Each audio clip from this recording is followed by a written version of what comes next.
All right, you guys, what is going on? Captain Cody Davis back again for another video for you guys here. Another short video. I know this video is going to be short because I'm fixing to head in for the day right now. Getting ready to head back to Clewiston and put this thing on the trailer and go home. But before I did that, I decided to come out here and just shoot an intro to this video for you guys because I forgot to do so this morning. Full disclosure, today was a complete grinder of a day. Managed to get one bite and one bite only today after fishing for 5 hours, but managed to put that fish in the boat, and it's definitely a fish you guys are going to want to check out in this video. It was an awesome fish, an awesome fish catch. Felt really good to pull a good one out right at the end of the day. But today's objective was just to get out here and flip a jig from start to finish, and that's what we did. We literally only had 3 rods rigged up all day. One of them had a jig on it, the second one had a jig on it, and just in case they were not on the jig today, the third one had a jig on it also. So I know a lot of you have probably clicked off of this video by now because I used the term jig and told you guys I was flipping a jig, and I know that scares a lot of you, and a lot of you guys are intimidated by it. So for those of you that have clicked off, eventually once hell freezes over, I will get out here on Lake Okeechobee and film either a wacky rig or a shaky head video for you guys or gals. But for those of you that are sipping on a glass of whiskey or a handle of whiskey, snuggled up underneath your American flag blanket on the couch, this video is for you guys. So it was a grinder of a day, but I think there are a few little tips that I worked in here on the Chesty camera, just talking to you guys about how to, I don't know, make you a better jig fisherman down here in Florida. Some little tips that might help you out, and then of course there is a big fish catch at the end. So that's about it. I'm fixing to burn some fossil fuels, head back to Clewiston and go home, and I appreciate you guys watching, and I will see you guys on the next one.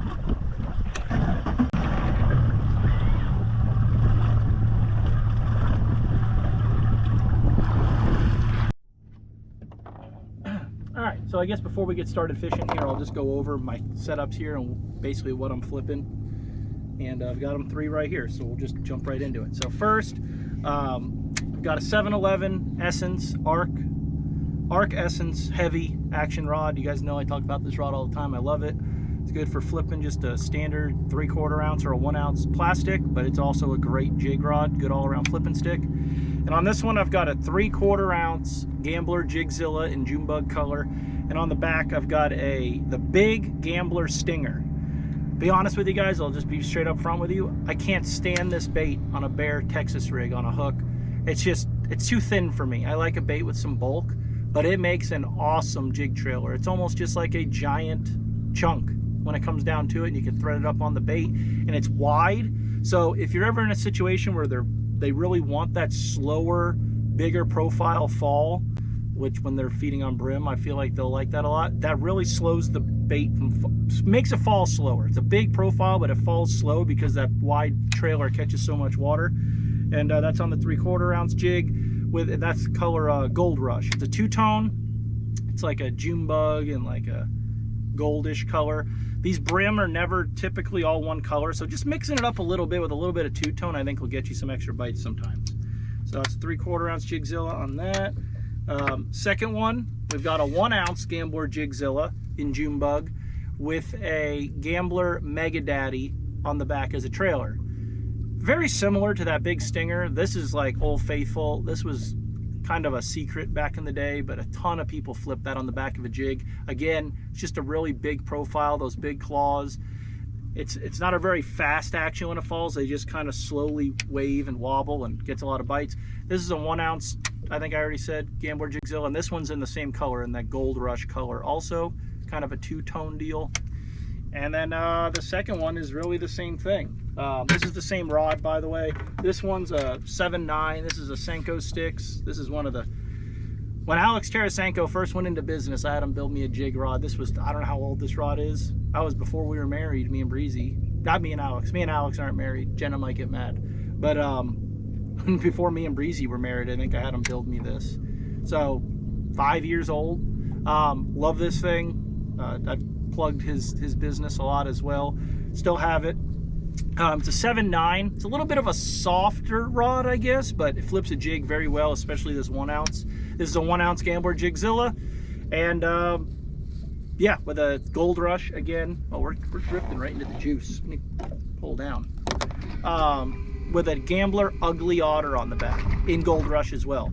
I thought I was gonna put one on with just more of like a June bug or that Backatcha color, that darker color on the back, but turns out I didn't. It don't really matter. And then you guys know I like my Missile D-Bomb as well. I'll flip that on the back. You could flip a Reaction Beaver. You could really flip whatever you want. But it's whatever you have confidence in. But sometimes when the water's a little cleaner, I feel like that two-tone on your trailer gets you some more bites. So that's it. These are all on ARC gravity reels, all with 65-pound Sufix 832 performance braid. And here's the deal, guys. There's a bunch of good jigs out there. This Gambler Jigzilla, it's the first jig I ever picked up that I learned to flip a jig on. So I have a lot of confidence in it. I like the shape of the head. I like the way it falls. I love the hook. But, you know, the Medlock jig is like the staple out here. Fitzgerald makes a few good ones. But I really like this Gambler Jigzilla. And they stopped making them for a long time. But I was kind of, well, I guess I should promote it. I don't know. But I had a lot of people messaging me, where can you find Jigzillas? And I had to tell you that they stopped making them. Val has started producing them again for Mike Kraus at Fishing Headquarters exclusively. So that's the only place you can get them. So if you want to get Jigzillas, go to Mike at Headquarters, and he's got a bunch. That's where I got these from. So I've got 2 1 ounces and a 3/4 ounce. So traditionally, I only ever flipped a 3/4 ounce jig. I strayed away from the 1 ounce. But because typically during jig season, which is now in the late spring, summer months, when you're sweating your ass off out here, typically the lake is super low. You're flipping it in 1.5 foot of water to some sparse reeds and things around bluegill beds. Well, now since the Army Corps of Engineers wants to just murder our resource and kill it, and kill everything in it, our lake's at like 14.5 foot or whatever it is. It's they're not going to release till after 16.5 foot.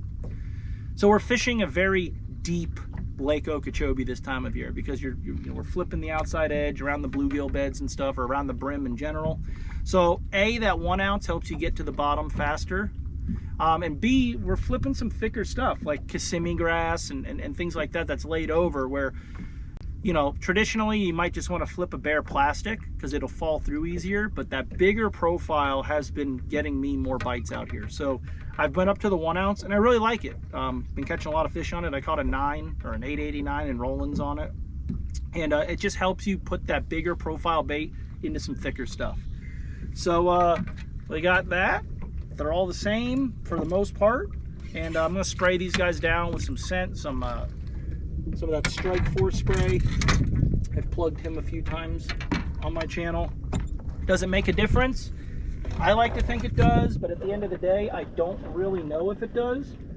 But I put sunscreen on this morning. I've been touching my baits with sunscreen, so, you know, I feel like it could do nothing but help. I guess we're gonna start with, that's a 1 ounce. Let's start with the 3/4. We'll start with a 1 ounce, what the hell. I'm gonna start with this one. Like I said, you can get this at Fishing Headquarters as well. It's just some nasty, putrid, I don't even know what it's supposed to smell like, but they eat it and hold on to it. So we're gonna get to flipping and hopefully we catch a few big ones.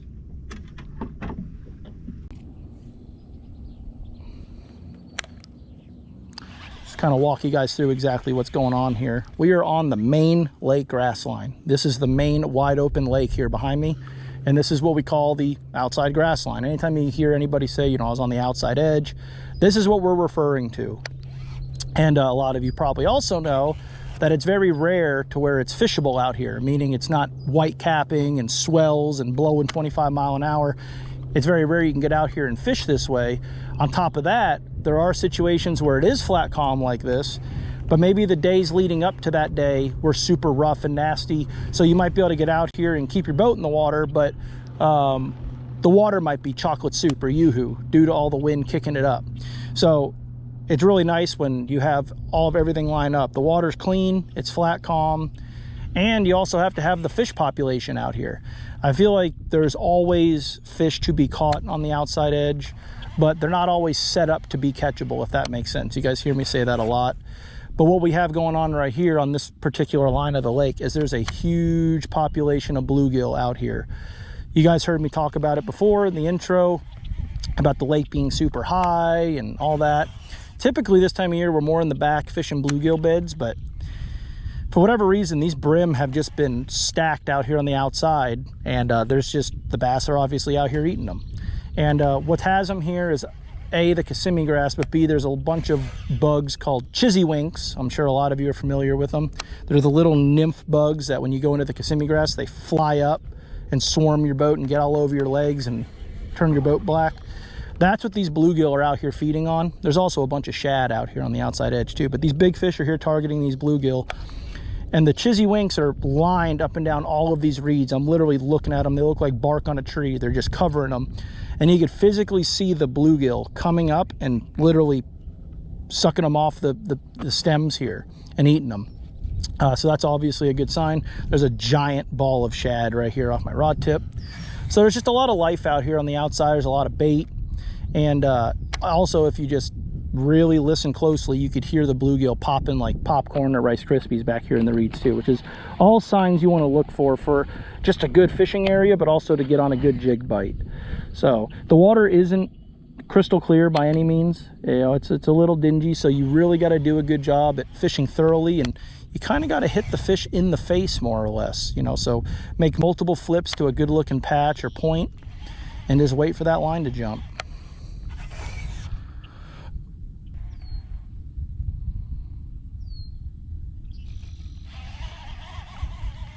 So when I'm flipping this jig out here, I'm trying to lay it in there as easy as I can, and I'm watching everything around it. I'm watching my line, I'm watching the grass surrounding, you know, where I put that jig, because this is what I try to explain to people. The faster you could pick up that you had a bite, the better your odds are of landing them.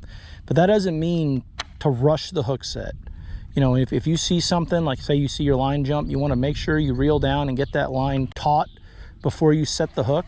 But if you flip right here and you're looking at this guy catching a fish over here to your right and look back and your line's all the way in here, well, now your hook set's not going to be clean, and that fish is thick up in the junk where you have a very small chance of getting him out of. Whereas if you make a flip right here, you see the grass shake, you see your line jump, you reel down, you check them, that fish has traveled less far with your bait, and you just have more of a chance of putting him in the boat. But that doesn't mean to rush the hook set. So if you have flat, calm conditions like this, it definitely helps you detect a bite. Just, you know, put it there.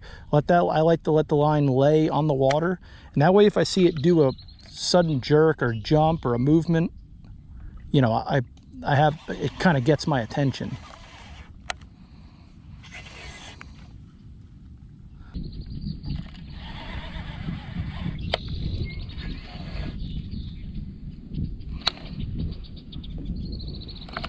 You know, another tip I can give you guys that kind of goes back to what we were just talking about is to get familiar with how long it takes your bait to hit the bottom where you're fishing.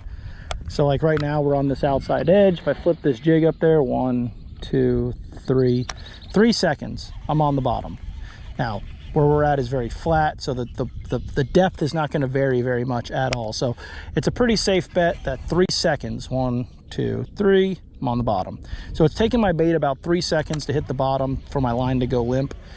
If you make a flip and your line goes limp from it hitting the bottom after a second or a second and a half, that's a pretty good indication that a fish probably swam up and caught it before it hit the bottom.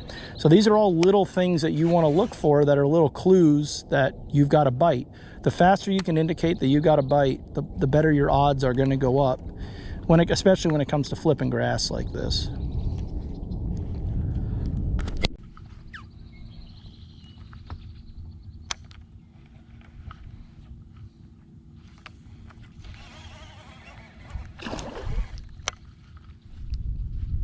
Just want everyone to see, I don't know if you guys saw that was a tilapia. So I tell my customers all the time, they hear that and they go, oh, one just blew up. No, it's tilapia. It's a very distinct, it's a subtle difference, but there's a difference between a tilapia spooking and a bass striking. I don't know if you guys could see that or not. Just need a big bite. I don't know if you guys can hear them or see them, but if you guys can hear or see all those thousands of little bugs I just spooked up hitting that one clump of Kissimmee grass, This whole clump right here is going nuts with bluegill. I mean, they're jumping. I don't know if you guys can see them in there. They're jumping out of the water to eat these bugs. This is exactly what you want to look for. So this would be a spot where I'm going to really slow my trolling motor down and take my time and fish this really thoroughly. Because if I was a 9-pounder, that's where I would want to be. And it makes sense. It's right here on a main lake point. Wind's blowing on it.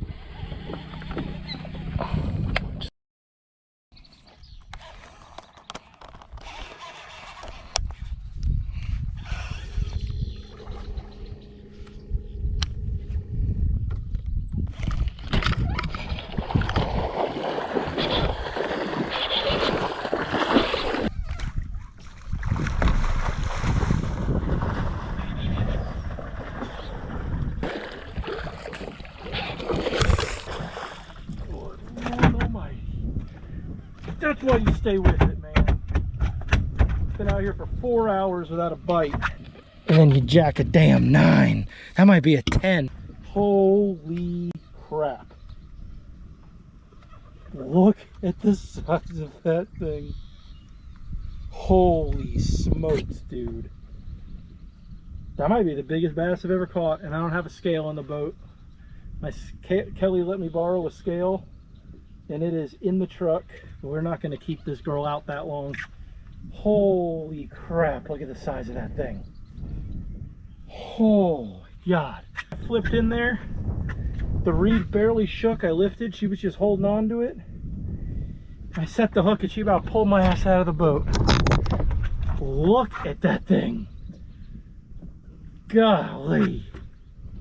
Let me hold it in the water for a few minutes.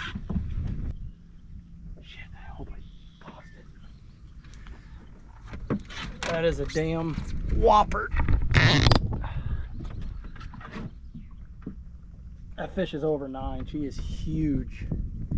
We're gonna go ahead and take our time and revive her back. Gosh, she's huge. There she goes.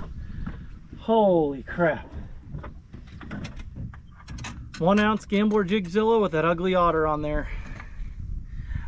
It's been a ridiculous grind out here. I mean, I fished it and I was about to go in and I was like, you know what?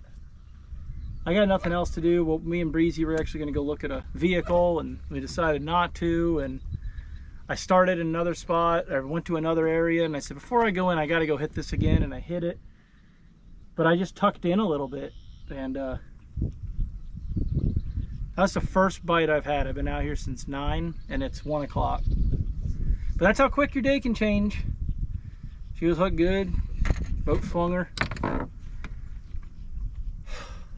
I might wrap it up. We might fish for just a few more minutes and then go in. End it on a high note. But damn, that was crazy. Woo!